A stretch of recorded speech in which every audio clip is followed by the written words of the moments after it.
இப்போ இந்த உண்டான அந்த ரூட் காஸ் என்ன மேம்? இப்போ இது வரதுக்கான காரணம் என்ன? ஃபஸ்ட்டு ரீசன் தூக்கமின்மை. நெக்ஸ்ட்டு பார்த்தீங்கன்னா ஃபுட் ஹேபிட்ஸ். எந்த ஒரு ஃபுட்டாக இருந்தாலும் சரி, night mid night late night சாப்பிட்றாங்க. யாருமே 6 to 7:30 யாருமே சாப்பிட்றது கிடையாது. ஐபிஎஸ்ன்னு சொல்லுவாங்க, இரிட்டபிள் பவுல் சிண்ட்ரம்னு சொல்லுவாங்க. இப்போ நிறைய பேருக்கு இந்த ப்ராப்ளம் இருக்குது. இதனால் பார்த்திங்கன்னா குடல் சார்ந்த பிரச்சனைகளும் நிறைய இருக்குது. ஸோ இதனால் அவங்க எப்படி அனிமிக்காக மாறுறாங்கன்னா, இந்த மாதிரி மிட் நைட்டில் சாப்பிட்றது, அன்டைமில் சாப்பிட்டுட்டே வந்தாங்கன்னா குடலோட உறிஞ்சுற கெப்பாசிட்டி படிப்படியாக குறைஞ்சிட்டே வரும். பாடியே ஒரு அளவுக்கு தான் பார்க்கும். ஸோ அது இம்யூனிட்டி லெவல் கம்மியாகும்போது இந்த மாதிரி கேன்சர், இந்த மாதிரி கிட்னி ஃபெயிலியர். ஸோ ஒன்ஸ் தூக்கம் கட்டாச்சுனாவே நம்ம பாடியில் இம்யூனிட்டி லெவல் கம்மியாகும்.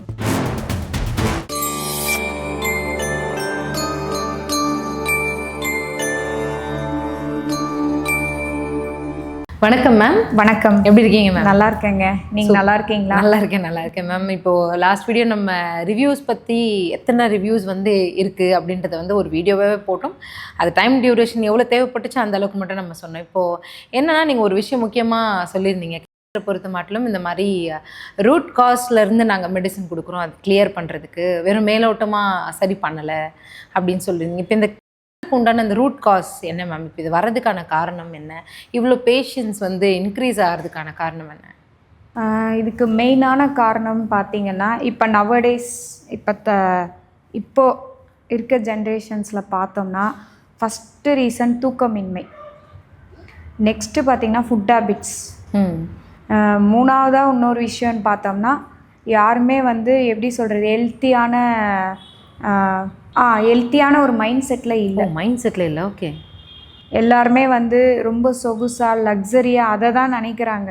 சொஃபஸ்டிகேட்டட் லைஃப்னு சொல்கிறாங்களா, அந்த மாதிரி தான் நினைக்கிறாங்க. உடல் உழைப்பால் ஒரு ஹெல்த்தியான லைஃப்பை லீட் பண்ணுறோன்ற மைண்ட் செட்டில் யாருமே இல்லை. உண்மை. இந்த ஃபுட் ஹேபிட்ஸு இதெல்லாம் ஒரு பக்கம் இருந்தாலும், ஒரு உடல் உழைப்புக்கு ஏற்ற ஒரு வேலை செஞ்சுட்டு அது மூலிமா நம்ம ரெஸ்ட் எடுக்கணுன்ற ஒரு மைண்ட் செட்டில் யாருமே கிடையாது. எல்லாரும் குயிக்காக ஆர்டர் போட்டு அது மூலயமா வர இதுவு தான் எல்லாருமே இப்போ எதிர்பார்க்குறாங்க. சடனாக எதுவாக இருந்தாலும் அப்பயே வேணுன்ற ஒரு மைண்ட் செட்டில் தானே எல்லாருமே இருக்காங்க. ஒரு அவசர உலகத்தில் தானே இருக்காங்க. இதெல்லாம் தான் மெயின் ரீசன்ஸ். ஓகே. இப்போ நான் நிறைய பேஷண்ட்ஸ் பார்க்குறதுல இதை லேர்ன் பண்ணதில் இது ரொம்ப முக்கியமான விஷயங்கள். இந்த ஒரு 3-4 விஷயங்கள் தான். ஓகே. இப்போ இந்த ஜென்ரேஷன் அப்படின்னா நிறைய ஃபுட் இருக்குங்களே மேம். பாரம்பரியமாகவும் உணவு இருந்துட்டு தான் இருக்குது. நிறைய ஹெல்தி ஃபுட்ஸும் இருக்குது, அன்ஹெல்தி ஃபுட்ஸும் இருக்குது. இப்போ அதில் எதெல்லாம் இந்த ஹெல்தி ஃபுட்ஸ்லேயே இதெல்லாம் ரொம்ப சூப்பர், அன்ஹெல்தி ஃபுட்ஸில் இதெல்லாம் தயவு செஞ்சு விட்டுருங்கப்பா அப்படின்னா என்ன ஃபுட்ஸ்? நிறைய பேர் பார்த்திங்கன்னா ஃபாஸ்ட் ஃபுட்ஸை நிறைய எடுக்கிறாங்க. நிறைய இந்த ஃப்ரைட் சிக்கன், கிரில் சிக்கன், இந்த மாதிரிலாம் நிறைய வெரைட்டிஸ் எடுக்கிறாங்க. அதுக்கப்புறம் பார்த்திங்கன்னா இந்த ஃப்ரைட் ரைஸ்லாம் நிறைய இந்த எப்படி சொல்கிறது, அர்ஜினோமோட்டோலாம் யூஸ் பண்ணுவாங்க. மோனோசோடியம் குளூட்டோமேட் சொல்லுவோம், அதுதான் அர்ஜினோமோட்டோ. இது மாதிரி சேர்ந்த உணவு வகைகள்லாம் நிறைய சாப்பிட்றது.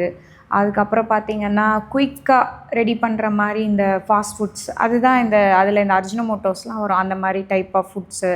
அதுக்கப்புறம் பார்த்திங்கன்னா ரொம்ப ஃப்ரைட் ஐட்டம்ஸ், வெஜ்லேயும் சரி நான்வெஜ்லேயும் சரி, ரொம்ப டீப் ஃப்ரையாக இருக்கிறது சாப்பிட்றது, இந்த மாதிரிலாம் பார்த்திங்கன்னா காஸ் பண்ணும். அதே மாதிரி நம்ம ஃபுட் பார்ட்டிகல்ஸ்லாம் யூஸ் பண்ணுறோம் பார்த்தீங்களா, ஃபுட்டு கடாயங்கள்லாம், இந்த பேன்ஸு, இந்த மாதிரிலாம் அதுலலாம் கூட நம்ம மண் சட்டி, இரும்பு சட்டி இதெல்லாம் யூஸ் பண்ணோம்னா எந்த எஃபெக்ட்ஸும் வராது. ஆனால் இப்போ நிறைய இந்த கெமிக்கல் கோட்டட் ஐட்டம்ஸ்லாம் நிறைய வருது. நான் ஸ்பெசிஃபிக்காக நேம் சொல்ல விரும்பலை. கண்டிப்பாக. இந்த மாதிரி நிறைய மார்க்கெட்டில் இந்த மாதிரி ஐட்டம்ஸ்லாம் நிறைய இருக்குது. இதெல்லாம் பார்த்திங்கன்னா அதில் இருக்க ஒரு சில இதுலாம் பார்த்திங்கன்னா நம்மளுக்கு கேன்சரை காஸ் பண்ணுற அந்த இதுவும் இருக்குது. ஏன்னா அது ஹீட்டால் வருது இல்லை, நம்ம ஹீட் பண்ணுறோம்ல, அதோட சேர்ந்து அது ஸோ ஃபுட்டோட சேருது. ஆல்ரெடி இந்த மைக்ரோவேவ் அதெல்லாம் ஆல்ரெடி இருக்குது. அதெல்லாம் இந்த ரேடியேஷன் சப்ஸ்டன்ஸ் அதில் வந்துடும். ஸோ இந்த மாதிரி இருக்கிறதெல்லாமும் பார்த்திங்கன்னா காஸ் பண்ணுற ஒரு சில விஷயங்கள்லாம். ஸோ நான் ரொம்ப குறிப்பிட்டு சொல்ல விரும்பலை, ஏன்னா அதெல்லாம் சொல்லக்கூடாதான்னு எனக்கு சின்ன தயக்கம் இருக்குது. பட் இந்த மாதிரி விஷயத்தாலையும் காஸ் பண்ணுது. இப்போ ஃபுட் ஹேபிட்ஸுன்னு பார்த்திங்கன்னா இந்த மாதிரி இந்த ஃபாஸ்ட் ஃபுட்ஸு, இந்த மாதிரி எந்த ஒரு ஃபுட்டாக இருந்தாலும் சரி, night mid night late night சாப்பிட்றாங்க. யாருமே வந்து 6 to 7:30 யாருமே சாப்பிட்றது கிடையாது. 7:30க்கு சாப்பிட்டு ஒரு 1 hour வாக்கிங்கோ ஸோ டைஜஷனுக்காக டைம் விட்டுட்டு 8:30க்கு பெட்டுக்கு போகணும். ஆனால் யாராவது அப்படி சாப்பிட்றாங்களா? இப்போ இருக்கிற வேலையில் வந்து நைட் ஷிஃப்ட்லாம் இருக்கேன் மேம், எப்படி அது பாசிபிள்னே தெரியலையே. சார் நைட் ஷிஃப்ட் கூட போட்டாங்க, ஆனால் இன் பிட்வீன் டைமில் யாராவது சாப்பிட்றாங்களா? 6 to 7:30 இல்லை ஒரு 8க்குள்ளேயாவது சாப்பிட்றாங்களா? யாருமே அந்த மாதிரி ஃபுட்டு எடுக்கிறது இல்லை. அபோவ் 8-9 o'clock மேலே தான் எடுக்கிறாங்க. ஸோ இது என்ன ஆகும்னா படிப்படியாக இதே மாதிரியே சாப்பிட்டுட்டே வந்தாங்கன்னா ஐபிஎஸ்ன்னு சொல்லுவாங்க, இரிட்டபிள் பவுல் சிண்ட்ரம்னு சொல்லுவாங்க. இப்போ நிறைய பேருக்கு அந்த பிரச்சனை இருக்குது. ஓகே, இது ஏன் வருதுன்னு பார்த்தீங்கன்னா யாருமே வந்து ப்ராப்பராக இந்த டைமிங்குள்ளே சாப்பிட்றதில்ல. நீங்கள் சொல்கிற மாதிரி நிறைய பேர் நைட் ஷிஃப்ட் போயிடுறாங்க. நிறைய பேர் பார்த்தீங்கன்னா அவங்களோட வேலை ஆஃபீஸ்லேருந்து வரதே 7 o'clock இருக்கும். ஸோ சாப்பிட்றது 9 o'clock இருக்கும். பெட்டுக்கு போகிறது 10 o'clock இருக்கும். சிலர் வந்து 11 o'clock கூட சாப்பிட்றாங்க வீட்டில் இருந்துகிட்டே கூட. சிலர்லாம் 12க்கு அந்த மாதிரிலாம் நான் நிறைய கேள்விப்பட்டிருக்கேன். ஸோ இது கண்டினியூ ஆச்சுன்னா குடல் சார்ந்த பிரச்சனைகள் ஃபஸ்ட்டு ஆரம்பிக்கும். இப்போ பார்த்தீங்கன்னா ரீசெண்ட் டேஸாக நாங்கள் நிறைய வந்து கோலன் பார்க்குறோம். ஆசனவாய் ரெக்டம் பார்க்குறோம், இந்த மாதிரி மலைக்குடலில் கோலன் பார்க்குறோம்.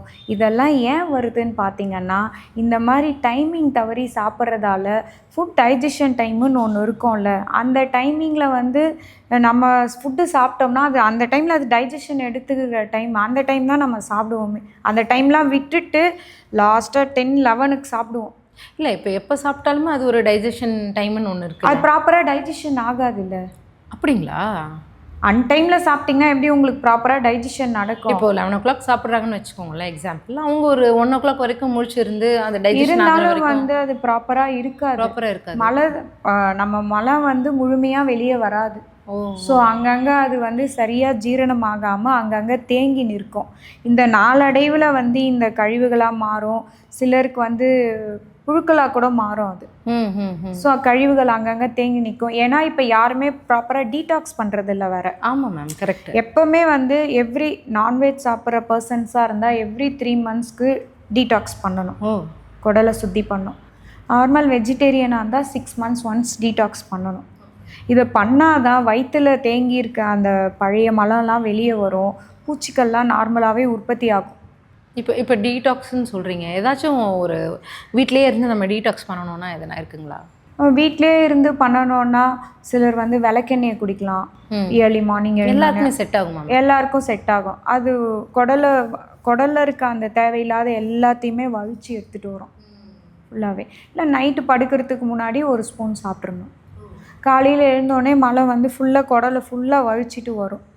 வாரத்தில் ஒரு நாள் வேப்பங்கொழுந்தை வந்து நம்ம மஞ்சள் அரைச்சி சாப்பிட்ணும், குழந்தைங்களுக்கும் தரணும், நம்மளும் சாப்பிட்ணும். இது என்ன பண்ணோம்னா குடலில் இருக்க அந்த பூச்சிகளெல்லாம் வெளியேற்றிடும். இதெல்லாம் இப்போ யாருமே பண்ணுறதே கிடையாது சுத்தமாக. அது கசப்புன்னு சொல்லிட்டு அதுக்கிட்டே போகிறது கிடையாது. யாருமே வந்து ப்ராப்பராக டைமிங்க்கு சாப்பிடாததால், ரொம்ப அன்டைமில் சாப்பிட்றதால ப்ராப்பர் டைஜஷன் இருக்காது. ஸோ குடலோட உறிஞ்சுற தன்மை வந்து இதனால் படிப்படியாக குறைய ஆரம்பிச்சிட்டே வரும். ஐபிஎஸ்ன்னு சொல்லுவாங்க, இரிட்டபிள் பவுல் சிண்ட்ரம்னு சொல்லுவாங்க. இப்போ வந்து நிறைய பேருக்கு இந்த ப்ராப்ளம் இருக்குது. இதனால் வந்து பார்த்திங்கன்னா குடல் சார்ந்த பிரச்சனைகளும் நிறைய இருக்குது. ஸோ இதனால் அவங்க எப்படி அனிமிக்காக மாறுறாங்கன்னா இந்த மாதிரி மிட் நைட்டில் சாப்பிட்றது, அன்டைமில் சாப்பிட்டுட்டே வந்தாங்கன்னா குடலோட உறிஞ்சுற கெப்பாசிட்டி வந்து படிப்படியாக குறைஞ்சிட்டே வரும். ஓகே, எந்த டைமில் சாப்பிட்டாலும் அந்த டைஜஷனுக்கு உண்டான டைம் ஒதுக்கி சாப்பிட்றது அப்படிங்கிறது வேறு. பர்டிகுலர் டைமில் சாப்பிட்டா தான் டைஜஷன் ஆகும் அப்படின்றது நீங்கள் சொல்கிறீங்க. உண்மையா? ஏன்னா அப்போ தான் வந்து குடல் சார்ந்த பிரச்சனைகள்லாம் வராது. ஸோ குடலும் வந்து ஆரோக்கியமாக இருக்கும். அப்போ தான் காலையில் எழுந்தோடனே நார்மலாக மோஷன் வரும். ஸோ நம்ம அன்டைமில் சாப்பிட்டோம்னா அது டைஜஷன் பண்ணி அதோட வேலை ஒன்று அப்படியே டிலே ஆகிட்டே இருக்கும். எப்படி நம்ம வேலை ஒன்று ஸ்டாப் ஆகிட்டே இருக்கோ அதே மாதிரி தான் நம்ம உடம்புக்கும். ஸோ இந்த மாதிரி இருக்கிறதால ஒன்றா அப்படியே படிப்படியாக வந்து அந்த குடலோட உறிஞ்சுற தன்மை பார்த்திங்கன்னா கம்மியாயிட்டே வரும். இதனால் வந்து ரெக்டம், கோலம் இப்போ நிறைய பேருக்கு இருக்குது. யங்ஸ்டர்ஸ்க்கு இது நிறைய இருக்குது. ஓகே, என்ன ஏஜ் லிமிட்ஸ் வரைக்கும் நீங்கள் ஏதாச்சும் சொல்ல முடியுமா? வயசு இவங்களுக்கு தான் இது அதிகமாக வருது அப்படி? இப்போ ரீசெண்ட் டேஸாக பார்த்தீங்கன்னா இந்த ரெக்டம் கோலன் அபோவ் 50 yearsக்கு நிறைய இருக்குது. யங்ஸ்டர்ஸ்னால் ஒரு 30 above இருக்குது. ஓகே, இப்போ ரீசெண்ட் டேஸாக யாருக்கு இது நிறைய இருக்குதுன்னு பார்த்தீங்கன்னா 30s இருக்கவங்களுக்கே நிறைய இருக்குது. அப்புறம் கொஞ்சம் ஏஜ் ஆன பர்சன்ஸ் பார்த்தீங்கன்னா 50 above. ஆனால் மோஸ்ட்லி யங்ஸ்டர்ஸ்க்கே இந்த மாதிரி எஃபெக்ட் ஆகுறாங்கன்றதான் ரொம்ப ஒரு யோசிக்க வேண்டிய விஷயம். யோசிக்க வேண்டிய விஷயமா இருக்குது இப்போ. இது வந்து ஒரு வயசு வந்து அதுக்கப்புறமா வந்துட்டு நமக்கு லங்ஸு இதெல்லாம் வந்துட்டு ஸ்டமக் சார்ந்த விஷயங்கள்லாம் வந்து கண்டிப்பாக க்ளீன் ஆகலை, டீடாக்ஸ் ஆகலைன்னா இத்தனை வருஷமாக நம்ம சாப்பிட்டு அதாவது அந்த குடலோட உறிஞ்சுற தன்மையே வந்து கம்மியாயிடுது டோட்டலாகவே. நான் டைம் தவறி சாப்பிட்றது, டைம் தவறி தூங்குறது, ஓகே இது எல்லாமே கொலாப்ஸ் ஆகி ஃபைனலாக அது எங்கே வருதுன்னா இம்யூனிட்டியில் கை வைக்கும். டோட்டலாக அந்த இம்யூனிட்டி பவர் கம்மியாயிட்டே வரும். அந்த பாடியோட இம்யூனிட்டி பவர் பாடியே ஒரு அளவுக்கு தான் பார்க்கும். ஸோ அது இம்யூனிட்டி லெவல் கம்மியாகும்போது இந்த மாதிரி கிட்னி ஃபெயிலியர், இந்த மாதிரி க்ரானிக் டிசீஸ்லாம் வரும். உங்களுக்கே தெரியும், ஒன்ஸ் கிட்னிலாம் போயிடுச்சுன்னா உங்களுக்கே தெரியும்ல எத்தனை பேர் நீங்களே நம்ம டே டு டே லைஃப்பில் பார்த்துட்ருக்கோம். கரெக்டு தான் மேம். இப்போது இந்த வீடியோ வந்துட்டு இந்த தூக்கத்துக்கு மட்டும் இல்லாமல் இந்த ஃபுட் விஷயங்கள் வந்து நிறைய விஷயங்கள் அப்போ நம்ம மாற்றினா இந்த கேன்சர்லேருந்து ஒரு கண்டிப்பாக தீர்வை கண்டுபிடிக்கலாம் அப்படின்றது தான் மேம். இப்போது நீங்கள் சொன்னீங்க ஃபுட் ஓகே, இப்போ இந்த தூக்கமின்மை அப்படின்னு சொல்கிறீங்க இல்லையா, சின்ன பசங்க தூங்கலை அந்த மாதிரி விஷயங்கள் ஆனாலும் அவங்களுக்கு ஏதாச்சும் இந்த மாதிரி ஸ்ப்ரெட் ஆக வாய்ப்பு? இப்போ தூக்கமின்மைன்னு பார்த்தீங்கன்னா இப்போ மோஸ்ட்டாக நிறைய பேருக்கு இருக்குது. ஏன்னு வந்து அது சொல்லணும்னா நிறைய பேர் இப்போ மொபைல் ஃபோன்ஸ் யூஸ் பண்ண ஆரம்பிச்சிட்டாங்க. சின்ன பசங்கள்லேருந்து பெரியவங்க வரைக்கும் இப்போ நிறைய பேர் மொபைல்ஸ் யூஸ் பண்ணுறாங்க. அதனால் என்ன ஆகுதுன்னா அது வந்து தூக்கம் வந்து படிப்படியாக ஸ்டாப் ஆகிடுது. ஃபோனை பார்த்து அந்த லைட்டோட இதுவில் பார்த்திங்கன்னா நம்ம நார்மல் ஸ்லீப்புக்கு முன்னாடி 2 hours பிஃபோரே நம்ம ஸ்க்ரீன் டைமை வந்து குறைச்சிடணும். ஸ்க்ரீன் தூரமாக வச்சிடணும், ஃபோனே தூரமாக வச்சிடணும். ஃபோனை சிலர்லாம் பக்கத்துலேயே வச்சுன்னு தூங்குவாங்க. ஃபோன்லாம் பக்கத்தில் வச்சுன்னு தூங்கக்கூடாது. நம்மளை விட்டு ஒரு 10 meters டிஸ்டன்ஸ் இருக்கணும், வெளியே தான் இருக்கணும், ரூமில் விட்டு வெளியே தான் இருக்கணும். அப்போ தான் வந்து அந்த ரேடியேஷன் வந்து நம்மளுக்கு மைண்டும் ஃப்ரீயாகவும் தூக்கமும் ஸ்விட்ச் ஆஃப் பண்ணிட்டு தூங்கலாமா? கண்டிப்பாக அது ஒன்று ரேடியேஷன் கண்டிப்பாக ஸ்விட்ச் ஆஃப் பண்ணிட்டு தான் தூங்கணும். தூக்கம் வந்து யாரெல்லாம் 8:30 to 11 பெட்டுக்கு போகலையோ, தூங்குறதுக்கு போலையோ கட்டாயம் அவங்களுக்கு வருதுங்க. என்ன மேம் இப்படி பயமுறுத்துனா எப்படி? உண்மைங்க. நான் டே டு டே உங்கள் பேஷண்ட்ஸ் வராங்கன்னா அவங்களோட ஹிஸ்ட்ரிலாம் கேட்போம்ல, நீங்கள் டெய்லி எத்தனை மணிக்கு தூங்குவீங்கன்னு கேட்பேன். ஓகே. அவங்க 11 மணி ஆகுங்கன்னு சொல்லுவாங்க. சிலர் வந்து நான் நைட் ஷிஃப்ட் போகிறேங்கன்னுவாங்க. சிலர் வந்து 12 மணி ஆகிடுங்க எப்படியும் ஃபோன்லாம் பார்த்துட்டு எல்லாம் தூங்குறதுக்கு அப்படின்வாங்க. ஸோ ஒன்ஸ் தூக்கம் வந்து கட்டாச்சுனாவே நம்ம பாடியில் இம்யூனிட்டி லெவல் கம்மியாகும். எப்படி நான் இதுக்கு முன்னாடி ஃபுட்டு வந்து டைமுக்கு சாப்பிட்லன்னா நம்ம இம்யூனிட்டி லெவல் கம்மியாகும்னு சொன்னனோ, அதே மாதிரி ப்ராப்பராக தூங்கலைனாலும் நம்ம இம்யூனிட்டி லெவல் கம்மியாகும். இதனால் என்ன ஆகும்னா இந்த மாதிரி க்ரானிக் டிசீஸ் வரும். எப்போ மார்னிங்லாம் வந்து சன்லைட்டில் நம்ம உடம்புல செல் டேமேஜ் ஆகும். மார்னிங்கில் வந்து செல் டேமேஜ் ஆகும் டே டைமில். ஈவினிங் நைட்டு வந்து பார்த்திங்கன்னா ஆஃப்டர் 7 o'clockலேருந்தே ஸ்டார்ட் ஆகிடும் செல் ரெஜுனேட் ஆகுற ப்ராசஸ். அந்த டைமில் தான் மெலட்டோனின்ற ஹார்மோனோட செக்ரிகேஷன் இருக்கும் நம்ம பாடியில். ஸோ அந்த 7 to 11ன்ற டைம் வந்து நம்ம பாடிக்கு ரெஸ்ட்டு தர வேண்டிய டைம். அந்த டைமில் நம்ம தூங்காமல் இருந்தோம்னா நம்ம இருட்டறையில் போய் நம்ம தூங்க ஆரம்பிச்சிடணும், எல்லா லைட்ஸும் ஆஃப் பண்ணிவிட்டு. ஸோ நம்ம அந்த டைமில் பாடிக்கு ரெஸ்ட்டு கொடுக்காமல் இருந்தோம்னா இந்த மாதிரி இந்த க்ரானிக் டிசீஸ் வரும். ஏன்னா மார்னிங்லாம் ஆகிற செல் டேமேஜை இந்த 7 to 11ன்ற டைமில் தான் அந்த செல்லை வந்து ரெஜுனேட் பண்ணும். அப்போ தான் அந்த மெலட்டோனின் செக்ரிகேஷனும் இருக்கும். இந்த மெலட்டோனின் செக்ரிகேஷன் ப்ராப்பராக இருந்தால் தான் தூக்கம் ப்ராப்பராக வரும். இந்த செக்ரிகேஷன் டைம் இந்த 7 to 11. ஸோ பாடிக்கு அந்த டைமில் யாருமே ரெஸ்ட்டு தரது கிடையாது. அட்லீஸ்ட் ஒரு 8:30க்காவது எல்லோரும் தூங்க போயிடணும். யாருமே வந்து அப்பயும் தூங்குறது இல்லை. 8:30 to நீங்கள் அதை ஃபாலோ பண்ணி பாருங்கள். ஒரு 1 week நீங்கள் மார்னிங் 3 o'clock கூட எழுந்துக்கலாம், ஒன்றும் தப்பு இல்லை. 3, 4, 5 எந்த டைமுக்கு வேணால் எழுந்துக்கலாம். ஆனால் 6க்குள்ளே எழுந்தால் இன்னும் நல்லது. அந்த மாதிரி இந்த மாதிரி ஃபாலோ பண்ணிவிட்டு நீங்கள் ஏர்லி மார்னிங் எழுந்துக்கோங்களேன். உங்கள் பிரெயின் அண்ட் உங்கள் பாடி எவ்வளோ ஆக்டிவாக இருக்குதுன்னு நீங்களே பார்த்துக்கலாம். ஸோ இந்த மெலட்டோனின் செக்ரிகேஷன் ப்ராப்பராக இருந்ததுன்னா தூக்கம் வந்து ப்ராப்பராக இருக்கும். இந்த மெலட்டோனின் செக்ரிகேஷன் யாருக்கெல்லாம் ப்ராப்பராக இல்லையோ அவங்களுக்கு தூக்கம் வராது. அது மட்டும் இல்லாமல் இப்போ வெளிநாட்டிலலாம் பார்த்தீங்கன்னா 1000 mg வரைக்கும் இந்த மெலட்டோனின் செக்ரிகேஷனுக்காக தராங்க. கேன்சர் பேஷண்ட்ஸ்க்குலாம் இந்த டேப்லெட் கூட சேர்த்து தராங்க. ஓகே, அவங்க ஒரு மெடிசனாகவே தராங்க. இயல்பாகவே நம்ம பாடியில் நடக்க வேண்டிய விஷயம் இதை டேப்லெட்டாக அங்கெல்லாம் தராங்க. இங்கே நம்ம இதுலலாம் 5 mg அந்த மாதிரி தான் தராங்க. அது சப்போர்ட் பண்ணுறதா சொல்கிறாங்க. ஸோ அது நம்ம உடம்புல இயற்கையாக நம்ம இது பண்ணி வச்சோம்னா சுரக்க வச்சோம்னாவே நம்ம பாடிக்கு வந்து இது மாதிரி க்ரானிக் டிசீஸ்லாம் அஃபெக்ட் பண்ணாது. ஸோ நம்ம வந்து ஆர்டிஃபிஷியலாக எடுக்கிறத விட இந்த மாதிரி இயற்கையாக நம்ம வந்து தூக்கத்து மூலயமா வந்து இதை இது பண்ணிக்கணும். நாங்கள் வந்து இப்போ நைட் ஷிஃப்ட்லாம் போகிறாங்க, இவங்களுக்குலாம் இந்த மெலட்டோனின் செக்ரிகேஷன் ப்ராப்பராக இருக்காது. கற்ப மூலிகை வடிநீர்னு சொல்லிட்டு ஒரு ட்ராப்ஸ் தரோம். அது டெய்லி 5 ட்ராப்ஸ் தண்ணியில் கலந்து குடிக்கணும். இது வந்து இந்த மெலட்டோனின் செக்ரிகேஷனை இம்ப்ரூவ்மெண்ட் பண்ணும். யாருக்காவது வேணும்னா அது வந்து ஸ்க்ரீனில் இருக்க நம்பர் காண்டாக்ட் பண்ணி அதை வாங்கிக்கலாம். ஸோ இந்த மெலட்டோனின் செக்ரிகேஷனை வந்து நைட் ஷிஃப்ட்டு ஸோ ப்ராப்பராக தூங்காதவங்களுக்கு இதை நாங்கள் தரோம். தூக்கம் அவங்களுக்கு ப்ராப்பராக வர ஆரம்பிச்சோம். ஓகே, நீங்கள் சொல்கிற அந்த டைமுக்கே தூக்கம் வந்துடும் ஆட்டோமேட்டிக்காக. நம்ம ஒரு 2 டேஸ் 3 டேஸ் ப்ராக்டிஸ் பண்ண அது நார்மல் ரொட்டீனில் வந்துடும். நம்ம அதுக்கு நம்ம வந்து அதுக்கு டைமும் கொடுக்காம அதுக்கு வாய்ப்பே தராமல் நான் ஃபோனை தான் பார்ப்பேன்னு சொல்லிட்டு ஃபோனை பார்த்துட்டு உட்காந்துருந்தீங்கன்னா அது ரொம்ப கஷ்டம். என்ன ஆகும், படிப்படியாக இம்யூனிட்டி லெவல்லாம் கம்மியாயிட்டே வரும்.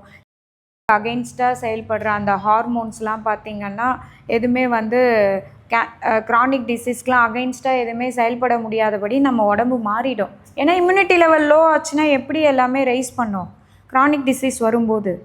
ஸோ அதான் இம்யூனிட்டி லெவல் டோட்டலாக டேமேஜ் ஆகிடுது. ஆனால் ப்ராப்பராக தூங்கி ப்ராப்பராக அந்த மெலட்டோனின் செக்ரிகேஷன்லாம் இருந்ததுனாவே இந்த மாதிரி க்ரானிக் டிசீஸ்லேருந்து நம்மளை ப்ரிவென்ட் பண்ணிக்கலாம். ஓகே, இப்போ நீங்கள் சொல்கிற அந்த தூக்கமும் அந்த ஃபுட்டுமே வந்துட்டு சரிப்படுத்திட்டாலே யாருமே வந்துட்டு பாதிக்கப்பட மாட்டாங்க அப்படின்னு சொல்லி. கண்டிப்பாக மெலட்டோனின் செக்ரிகேஷன் வந்து ரொம்ப இம்பார்ட்டன்ட். உங்ககிட்ட இந்த தூக்கம் வர வைக்கிறதுக்கான அந்த ஒரு ட்ராப்ஸ் இருக்குது அப்படின்னு சொல்கிறீங்க சீக்கிரமாகவே. கற்ப மூலிகை வடிநீர்னு சொல்லுவோம். அந்த ட்ராப்ஸ் வந்து பார்த்தீங்கன்னா டெய்லி ஒரு 5 ட்ராப்ஸ் நைட்டு பிஃபோராக ஒரு 7 o'clock சாப்பிட்ருந்தோம். இந்த இன்சோம்னியா பேஷண்ட்ஸ்க்குலாம் இது கரெக்டாக? நாங்கள் பேஷண்ட்ஸ்க்கு எல்லாருக்குமே இந்த எல்லாருக்குமே இல்லாமல் இப்போது சில பேருக்கு தூக்கத்தால் பாதிப்பு இருக்கும்ல, இது இல்லாமல் எனக்கு தூக்கமே வர மாட்டேங்குது, அவங்களுக்குலாம் தருவோம். அவங்களுக்குலாமும் தரோம். அது அவங்களுக்கும் ஒர்க் அவுட் ஆகும். சூப்பர். அது வந்து இந்த 5 ட்ராப்ஸ் போட்டு குடிச்சிங்கன்னா தண்ணியில் கலந்து குடிச்சிங்கன்னா நல்லா தூக்கம் வரும் அவங்களுக்கு. ரொம்ப ரொம்ப அது வேணுன்றவங்க ஸ்க்ரீனில் இருக்க அந்த நம்பர் காண்டாக்ட் பண்ணி வாங்கிக்கலாம். கண்டிப்பாக நான் டிஸ்கிரிப்ஷன்லேயே போட்டுடுறேன். அண்ட் உங்களோட காண்டாக்ட் நம்பர் கொடுத்துட்றோம். கண்டிப்பாக யாருக்கெல்லாம் வந்துட்டு இது பயன்பெறுமோ அவங்களாம் வாங்கிப்பாங்க. ரொம்ப ரொம்ப நன்றி. தேங்க்யூ.